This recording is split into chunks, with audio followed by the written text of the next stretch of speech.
بسم اللہ الرحمن الرحیم۔ السلام علیکم۔ آج ہم پڑھیں گے سورہ اعراف رکوع نمبر 23۔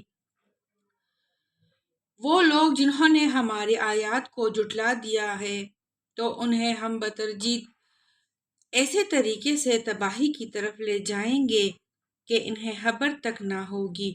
میں ان کو ڈھیل دے رہا ہوں، میری چال کا کوئی توڑ نہیں ہے۔ اور کیا ان لوگوں نے کبھی سوچا نہیں ان کے رفیق پر جنون کا کوئی اثر نہیں ہے؟ وہ تو ایک خبردار کرنے والا ہے جو برا انجام سامنے آنے سے پہلے صاف صاف متنبہ کر رہا ہے۔ کیا ان لوگوں نے آسمان اور زمین کے انتظام پر کبھی غور نہیں کیا؟ اور کسی چیز کو بھی جو خدا نے پیدا کی ہے آنکھیں کھول کر نہیں دیکھا؟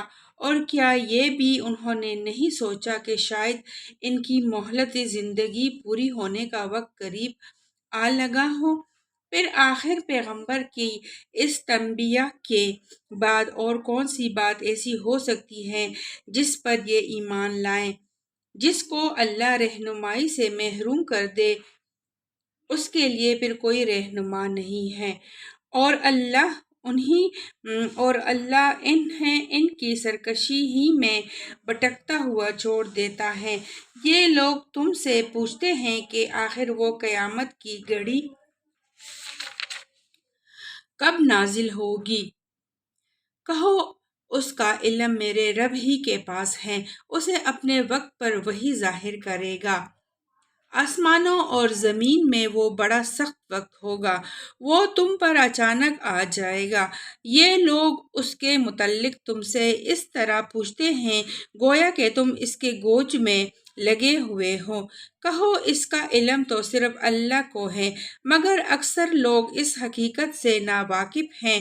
اے نبی صلی اللہ علیہ وآلہ وسلم، ان سے کہو کہ میں اپنی ذات کے لیے کسی نفع اور نقصان کا اختیار نہیں رکھتا، اللہ ہی جو کچھ چاہتا ہے وہ ہوتا ہے، اور اگر مجھے غیب کا علم ہوتا تو میں بہت سے فائدے اپنے لیے حاصل کر لیتا اور مجھے کبھی کوئی نقصان نہ پہنچتا۔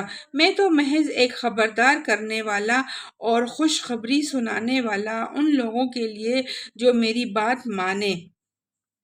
اب اس کی تفسیر پڑھتے ہیں۔ رفیق سے مراد محمد صلی اللہ علیہ وآلہ وسلم ہیں۔ آپ کو اہل مکہ کا رفیق اس لیے کہا گیا کہ آپ اس کے لیے اجنبی نہ تھے، انہی لوگوں میں پیدا ہوئے، انہی کے درمیان رہے، بچے سے جوان اور جوان سے بوڑھے ہوئے۔